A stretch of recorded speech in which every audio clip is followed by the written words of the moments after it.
సంవత్సరాల తరబడి ఎన్ని మందులు వాడినా మీ మోకాల నొప్పులు తగ్గట్లేదా? ప్రాణ పెయిన్ క్లినిక్ లో అత్యాధునిక చికిత్స. గత 2 రోజులుగా విస్తారంగా వర్షాలు కురుస్తున్న నేపథ్యంలో ఏపీ తెలంగాణలో కూడా పూర్తిగా రోడ్లన్నీ జలమయమైపోయిన పరిస్థితి మనం చూస్తూ ఉన్నాము. ముఖ్యంగా ఏపీ విషయానికి వస్తే విజయవాడలో మనం చూసుకోవచ్చు, రోడ్లన్నీ కూడా చిన్నపాటి చెరువుల్ని తలపిస్తూ ఉన్నాయి. వాహనాలు వెళ్ళడానికి అలాగే నడుచుకుంటూ వెళ్ళే పాదచారులు కూడా చాలా ఇబ్బందులు పడుతున్న సందర్భాన్ని మనం చూస్తూ ఉన్నాము. చూసుకోవచ్చు, ఎప్పుడూ కూడా వర్షానికి నీళ్లు నిలవని రోడ్లు కూడా ఇలాగా చెరువుల్లాగా పూర్తిగా నిండిపోయిన పరిస్థితి మనం చూస్తూ ఉన్నాము. వాహనాలు రావడానికి తీవ్ర ఇబ్బందులు పడుతూ ఉన్న వాహనదారుల పరిస్థితిని మనం చూస్తూ ఉన్నాము. ఇక డ్రైనేజ్ వ్యవస్థ విషయానికి వస్తే ఎప్పటి నుంచో కూడా గత 30-40 ఏళ్ల నుంచి కూడా డ్రైనేజ్ వ్యవస్థ మీద అధికారులు ఫోకస్ పెట్టలేదని, ఆ డ్రైనేజ్ వ్యవస్థ సరిగ్గా లేకపోవడం వల్ల ఇలాంటి పరిస్థితులు వర్షం పడినప్పుడల్లా కూడా తలెత్తుతూ ఉన్నాయని ఇక్కడ ఈ రోడ్ నుంచి వెళ్ళే వాళ్ళైతే చెప్తూ ఉన్నారు. వాహనదారులు కావచ్చు, అలాగే పాదచారులు కావచ్చు.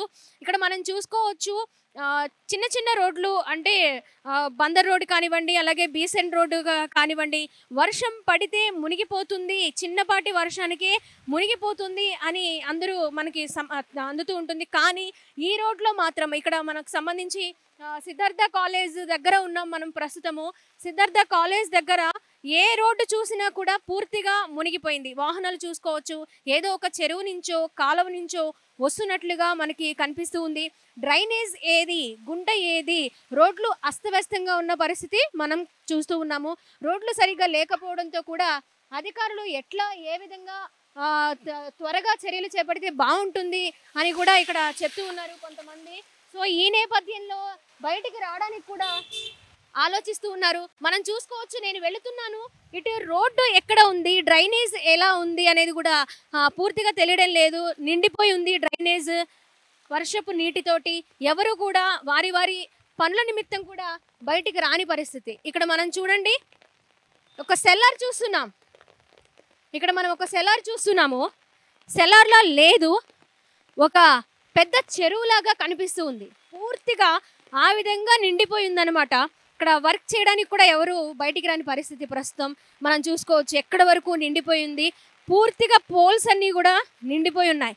ఇది సెల్లార్ అంటే కూడా ఎవరు నమ్మరు, అంత ఇదిగా ఇది పూర్తిగా జలమయమైపోయిన పరిస్థితి మనం చూస్తూ ఉన్నాము. ప్రస్తుతము పూర్తిగా నీట మునిగిన సెల్లార్ని మన విజయవాడలో చూస్తూ ఉన్నాము. 10 ఫీట్ ఉంటుందంట, పూర్తిగా 9 ఫీట్ అక్కడ మునిగిపోయింది. 10 ఇయర్స్ బ్యాక్ ఇదే స్థాయిలో వర్షం నమోదు కావడం, ఆ లాస్ట్ టైం 2 కార్లు దానిలో ఉండిపోవడం కూడా, సెల్లార్లో ఉండిపోవడం కూడా జరిగిందట. ప్రస్తుతం అయితే బైక్లు ఉన్నాయి రోడ్డు మీద. ఏదైతే రోడ్డు మీద 3 అడుగుల మేర వాటర్ నిలిచిపోవడం, ఆ వాటర్ అంతా కూడా సెల్లార్లోకి వెళ్ళిపోవడంతో కంప్లీట్గా మునిగిపోయింది. ఇప్పుడు ఆ బైక్ తీసుకురావడానికి కూడా వాటర్ ఎన్ని రోజులు క్లియర్ అవుతుంది అనేది కూడా మాకు తెలియడం లేదు అని కూడా చెప్తూ ఉన్నారు. రోడ్లన్నీ కూడా జలమయం అవ్వడము, చెరువుల్ని కాలువల్ని తలపిస్తుండటంతో ఇంకా ఇలాంటి డౌన్లో ఉన్న సెల్లార్స్లు పూర్తిగా మునిగిపోయిందైతే మనకు కనిపిస్తూ ఉంది ప్రస్తుతానికైతే. ఇకపోతే ఒకవైపు రోడ్లు కూడా అదే విధంగా ఉన్నాయి.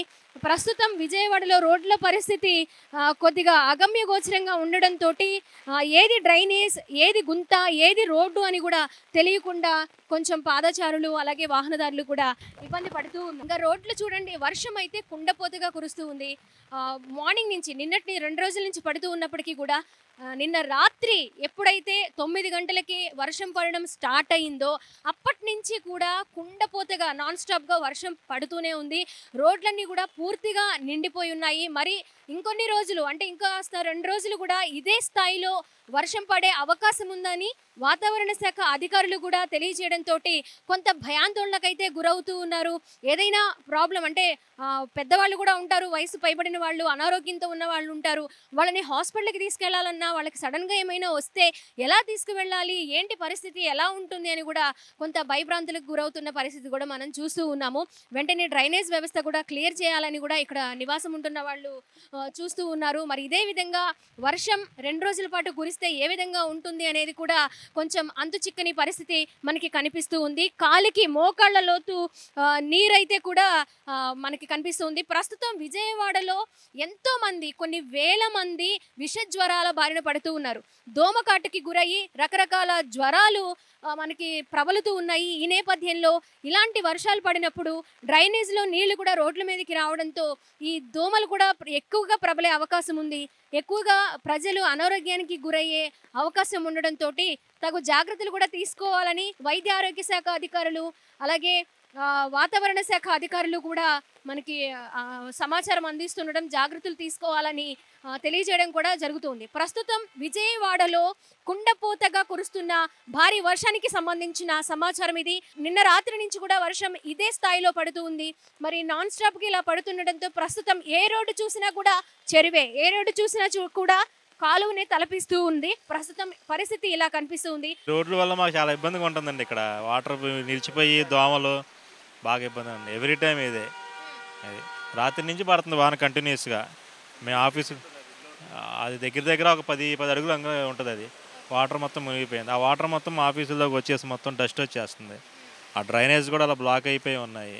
ఈ దగ్గర 10-15 ఏళ్ళ పైనుంచి ఇదే ప్రాబ్లం మాకు. కొంచెం చూడండి వాటర్ ఎలా పైకి వస్తున్నాయో. ఇప్పుడు రేపటి నుంచి చూస్తే ఇక మొత్తం ఇక్కడ దోమలతో మేము అల్లాడిపోవాలన్నమాట. అంత దారుణంగా ఉండదు పరిస్థితి ఇక్కడ. అలలు వస్తున్నాయి వాటర్ నుంచి. నీళ్ళైతే ఇక్కడ ఉండిపోయి ఉన్నాయి, అంటే నిండిపోయి ఉన్నాయి రోడ్లన్నీ కూడా. కార్లు వెళ్ళడానికి కూడా ఆ వాటర్ లోపలికి వెళ్ళిపోయి మధ్యలో కార్ రిపేర్ అవ్వడం, కార్లు ఆగిపోవడం కూడా మనం చూస్తూ ఉన్నాము. మరి 2 రోజులు కూడా ఇదే స్థాయిలో కంటిన్యూ అయితే గనక మరి అధికారులు ఇంకొంచెం డ్రైనేజ్ వ్యవస్థ మీద దృష్టి సారించాలని కూడా చెప్తూ ఉన్నారు. కెమెరా పర్సన్ కృష్ణతో స్వాతి, సుమన్ టీవీ, విజయవాడ నుంచి.